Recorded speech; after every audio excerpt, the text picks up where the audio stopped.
What if everything you thought you knew about the dinosaurs' demise was wrong? For decades, the asteroid theory has dominated, but what if something far more subtle and terrifying truly wiped out these ancient giants? Prepare to challenge your understanding of Earth's most dramatic extinction event, with an estimated 75% of all species disappearing in a geological blink of an eye. The mass extinction that wiped out the dinosaurs some 66 million years ago is Earth's most infamous ecological disaster. But despite its fame, the cause of this cataclysm has long been a mystery, one that scientists are only just beginning to solve. For decades, the leading hypothesis holds that a wayward asteroid slammed into our planet, kicking up a massive cloud of dust that blocked out the sun and triggered a chain reaction of extinctions. But recent studies have thrown this long-held belief into question, revealing evidence for a far more insidious killer, one that may have lurked beneath our very noses the whole time. Join us as we explore the chilling new theory that a supervolcano, not a space rock, truly brought down the curtain on the dinosaurs. The idea that an asteroid killed the dinosaurs first emerged in the 19th century, when scientists discovered a layer of iridium-enriched sediment at the Cretaceous-Paleogene boundary, a thin slice of rock that separates the fossils of dinosaurs from those of mammals. Iridium is rare on Earth, but it's common in space, making it a natural tag-along for interplanetary travelers. And sure enough, in 1980, a pair of American geologists confirmed that the iridium spike in this boundary layer was a result of a cosmic impact. The pieces of the puzzle clicked into place. A large asteroid striking Earth could explain the sudden disappearance of the dinosaurs and many other species. But even though the asteroid theory has been widely accepted for decades, not every piece of the puzzle quite fits. For example, while the asteroid hypothesis predicts that the impact would have left behind a massive crater, scientists have yet to find one. Even worse, the proposed sites for the supposed impact crater are either too young or too small. Chicxulub, the most likely candidate, is around 180 kilometers wide, which does match the size predicted by computer models. However, it's also about 3 million years younger than the extinction event itself. As if that weren't bad enough, there's the small matter of a few hundred dinosaur fossils found in North America that are dated to after the supposed impact. And it's not just the fossil record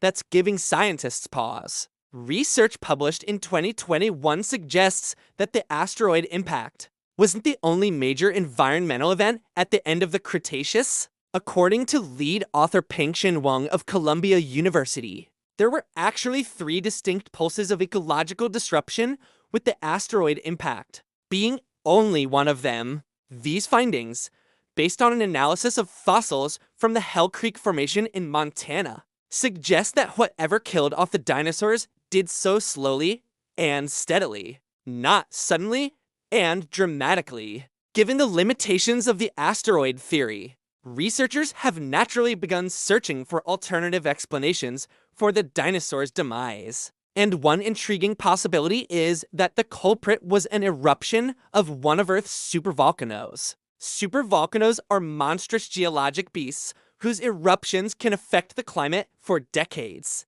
or even centuries. And evidence for their existence dates back billions of years. But only in the past few decades have scientists begun to uncover the true scale of their destructive power.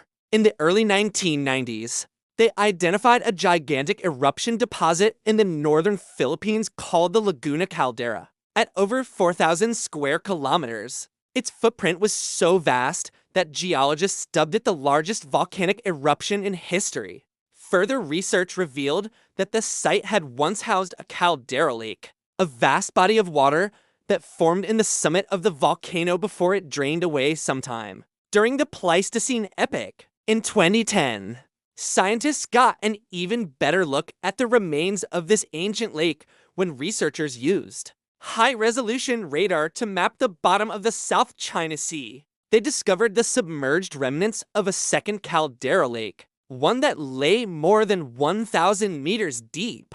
And then in 2017, scientists used a remotely operated vehicle to collect samples of this underwater caldera. Analysis of the material revealed that the lake had formed between 33 and 30 million years ago. That's remarkably close to the timing of the end Cretaceous extinction event. While the discovery of this ancient lake was exciting, it wasn't much of a headliner. After all, there are hundreds of known supervolcanoes on Earth, and new ones are still being discovered. So it was something of a surprise when a team of Chinese and American researchers published a paper arguing that the end Cretaceous extinction event didn't happen all that abruptly after all. In fact, the authors argued that it unfolded in 4 distinct phases spanning a full 2.5 millennia. According to the team, the first phase involved the draining of the aforementioned caldera lake, an event that coincidentally predates the extinction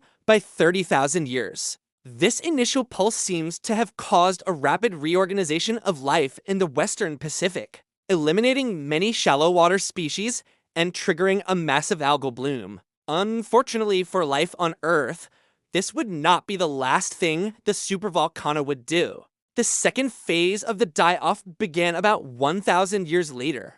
With the collapse of a coral reef ecosystem, the researchers believe that this collapse was triggered by a series of smaller volcanic eruptions. At the Yellow Sea Triple Junction, a volcanically active region on the eastern edge of the Asian continent. Like the asteroid theory, the team's supervolcano hypothesis predicts a gap in the fossil record at the end of the Cretaceous. But unlike its space-based counterpart, there's no mass extinction event to mark this gap.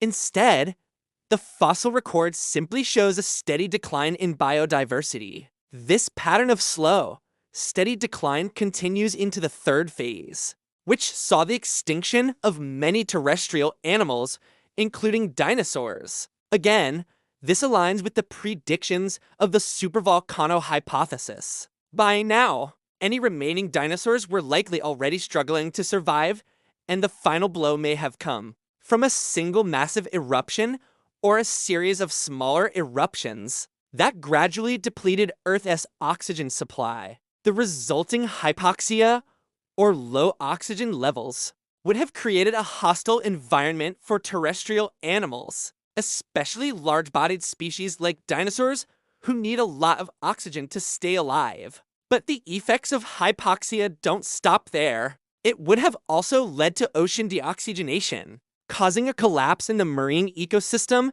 and paving the way for the fourth and final phase of the die-off. This final pulse saw the extinction of many marine organisms, particularly in the Western Pacific, where conditions would have been the most extreme. The researchers argue that this mass extinction marked the end of the Cretaceous, even though the asteroid impact that supposedly caused it only happened at the very end of the Cenozoic era. Now, before you start booking your trip to Vegas to put the theory to the test, there are some caveats. For starters, the team's dating of the eruption is somewhat uncertain. While they were able to establish a rough timeline by analyzing the geologic evidence, the absolute ages of the individual events are estimates based on similar events that have happened since. Secondly, the team hasn't identified the specific supervolcano responsible for the eruptions, although they have narrowed it down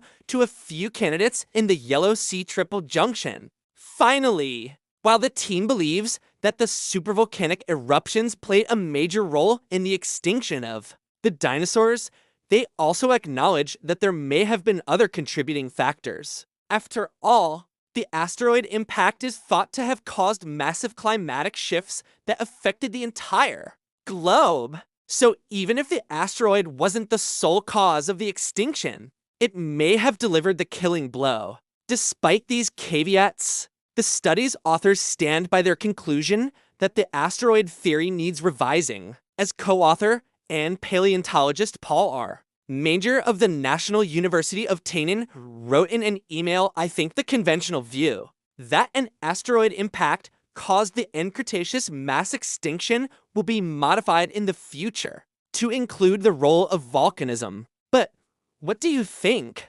Do you think a supervolcano truly brought down the curtain on the dinosaurs? Or was there another culprit entirely? Let us know your thoughts below. And don't forget to subscribe for more videos like these. Thanks for watching.